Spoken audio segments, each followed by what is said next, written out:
Welcome to Booming Your Bottom Line. With over 76 million boomers in the U.S. and 10,000 of them turning 65 every day, these older consumers will reach almost 20% of the U.S. population by the year 2030. The truth is, cities across the nation are not ready for this event. Communities simply don't have the structure in place to support the aging boomers. There are not enough medical facilities, doctors, assisted living communities, home care companies, transportation or delivery services, home maintenance, you name it, there's not enough. So the question is, what are you going to do about it? Are you going to answer the call, be a part of the solution, and profit from it? If so, you're going to have to learn how to reach them, how to talk to them, and how to structure your business so it better meets their needs. I'm Mark Hager, and along with my co-host Aaron Murphy, we're here to help you do just that. Let's get to this week's topic. Hi, and welcome to episode 32 of Booming Your Bottom Line. I'm Aaron Murphy, and with me as always is my co-host, Mark Hager. Hey, Mark. Hey, Aaron. How you doing today? Good. You know, every once in a while, something will come across one of our desks, or you'll hear somebody talking about something, and it really perks up your ears and gets you thinking. Well, that's what happened to Mark last week, and it turned into a really good conversation for us this week to have with you. So, catch us up, Mark. What was that all about? Okay, so last week I heard this quote, and it goes like this. There is no reason to have a plan B because it distracts you from plan A. Now that's from the one and only Will Smith, ladies and gentlemen, actor, singer, philanthropist, and if you followed him over the years, a pretty decent human success story. Yeah. Careful, Mark. You kind of went a little fanboy on us there. Sorry, I'll be honest with you. I've always thought he was a really great guy, and I don't know that he's the originator of the quote, but that doesn't really matter. You know, it struck a nerve with me, and that's what we're going to be talking about today. Today we're going to be talking about two very different plan Bs. One is detrimental to your life, and the other one doesn't exist, and we're going to explain all about that. Okay. Now, if you're talking about plan A and plan B is a little esoteric and not applicable to you in your business, I want to challenge that. I want you to stay with us for a minute.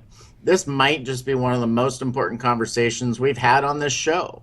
It is relevant to your business, what you're doing right now, and it's relevant in terms of your work, your customers, your community, and your life. Yep. Most everybody knows what plan B means. It's the backup plan, right? It's what you're going to do if plan A doesn't work out. We've all had a plan B at some point in our lives, and you might even have one right now currently. And this is the first of the two kinds of plan Bs. This plan B is really a safety net. It makes things feel safer. Sometimes it's a coping mechanism to help us feel better about something or a decision we've made. Oh, yeah. But here's the kicker, Mark. Plan B is a crutch. It's a bargain you made with yourself to make things less scary. It can stunt your potential, can keep you from fully realizing your dreams, taking a leap you need to make. It can even ruin you. This is really true both in business and in life. Well, Aaron, you went from helping to meddling there. Now, of course, I don't disagree with you. Okay. You mentioned earlier that we all have a plan B, or we've all had one at some point in our lives, and that's true. But here's something that I want everyone to think about. Just take a minute. Think about the last time that you had a plan B. How did plan A work out? How good was the outcome of plan A? Now, if your plan A didn't work out, here's why. You can't serve two masters. You can't put your best towards a goal when there's another goal that you have an emotional attachment to. It just doesn't work. And this is for all the doubters out there. If your plan A, due to some crazy twist of the universe, did happen to work out in spite of having a plan B, how much better could have plan A been? You see, plan Bs are limiting. As I said, our minds can't focus on two goals. And even though you don't think that was the goal, your mind sees it as a goal. Yes, you were aiming for the target of plan A, but you see, your mind will always train itself on both targets. And that duplicity will split your attention, it'll split your drive, and it'll split your intent. Now, I'm going to go out on a limb here and say that if you have a plan B and your plan A works out, your mind's playing tricks on you. Remember, plan B is safe, and your mind wants to feel safe. It wants to encourage that behavior of continuing to have a plan B because it feels safe. I'm telling you, your plan A didn't work out as well as you think it did. You sold yourself short. You settled for less than what your best could have been. And plan A could have been much, much more successful without the plan B. Yeah, wow, that's a good point. I wasn't really meddling before, but now I think I'm going to. You know, it's funny you say that. Did you ever see that movie Serenity? Mm-mm. Oh man, what a great flick that was. The main character, Malcolm Reynolds, in this flick, he's played by Nathan Fillion, and he says just before the big battle of the movie, "I aim to misbehave." Is that what you're fixing to do? Okay. Yeah, you better believe it. All right, here's the thing. Plan A is the only thing that matters, okay? Everything else is a distraction. Mm-hmm. We're tying the two together right now, so pay attention. Now we want to talk about that second plan B. I want you to do something for me. I want you to picture in your mind what you think 76 million baby boomers looks like. Yeah, you probably can't. It's mind-boggling. Mm-hmm. Now, think about those 76 million people all over the age of 65. How does that look? Okay, let's make that a little bit more manageable for wrapping your head around it. What do you think it'll look like when 20% of your city is over 65? I want you to really think about that, okay? Let's see, if you're in a town of 30,000, that means 6,000 people in your community would be over 65 all at one time. 6,000 people. Does your town have enough of anything those people need to be able to serve them right?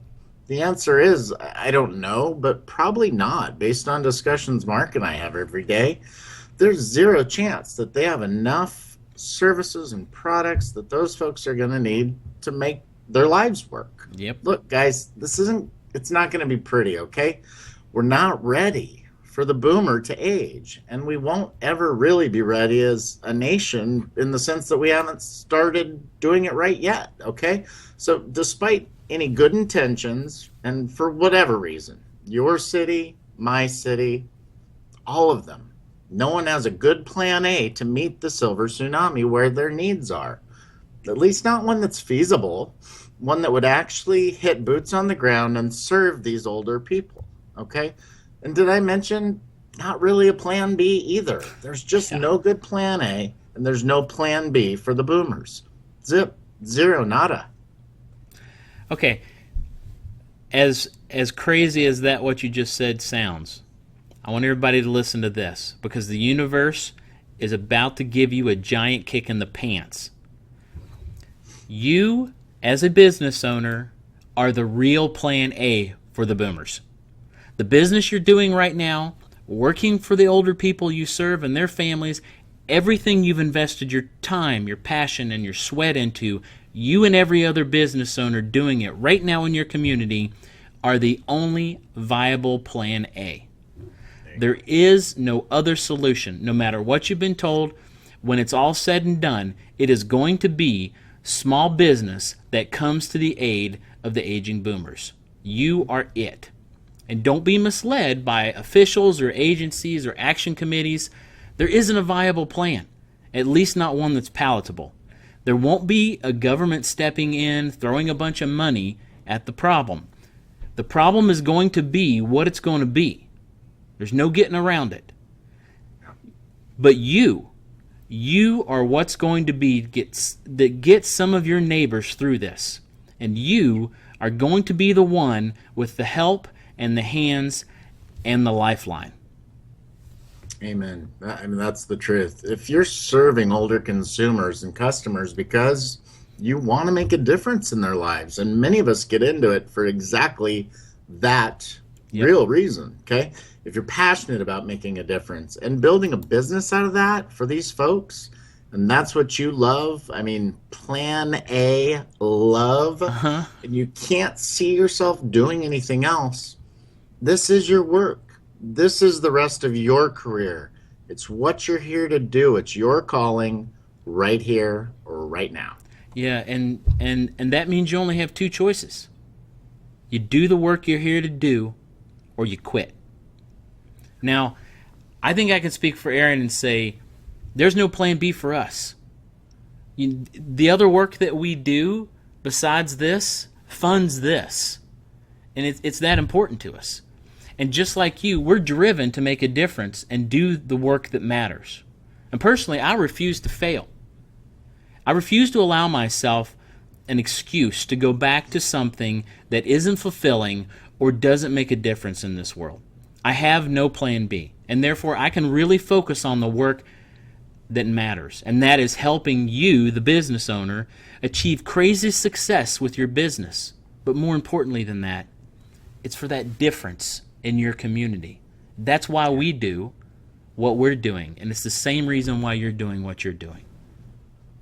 Wow, guys, yeah, Mark's spot on with that, and clearly speaking from the heart. If you knew the passion, the hours, the sweat equity, this is his plan A. He's not joking about that, okay? So, all right, we've established having a plan B for yourself is seriously the most ridiculous way to achieve a goal, and that you are plan A for your community's aging citizens. So, what's your move?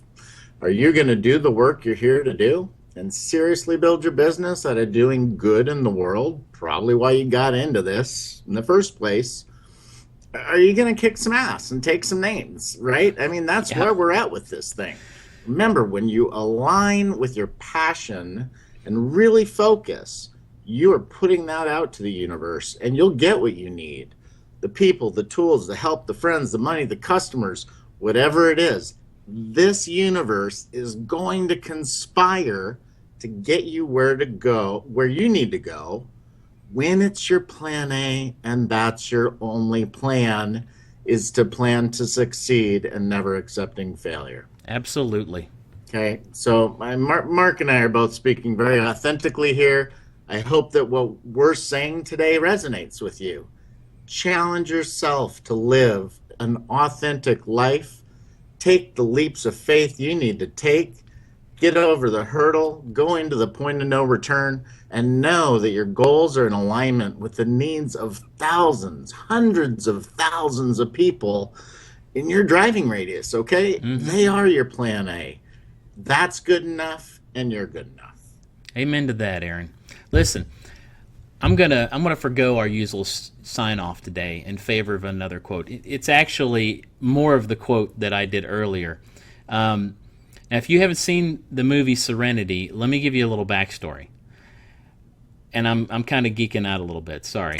There's an intergalactic government in this movie. It's all powerful, able to do and get away with nearly anything that it pleases. And the government did some really bad stuff. They lied about it and covered it up in an attempt to fulfill their own agenda. And the main character, Malcolm, finds out and decides that he must do something to stop them. And he gives this speech to the crew. And I think you'll see the similarities. And this is copyright Universal Studios, by the way. And he says, "Someone has to speak for these people. Y'all got on this boat for different reasons, but y'all come to the same place. So now I'm asking more of you than I have before, maybe all. Sure as I know anything, I know this. They will try again, maybe on another world, maybe on this very ground swept clean. A year from now or 10, they'll swing back to the belief that they can make people better. And I do not hold to that, so no more running. I aim to misbehave." So this week, burn your backup plans. Focus your whole mind on what you love. Focus all your intent on doing the work you're called to do, right here, right now. Execute plan A for yourself and for the lives of the people you serve. Now go. You have our permission to misbehave. Stand up, everybody. Have a great week.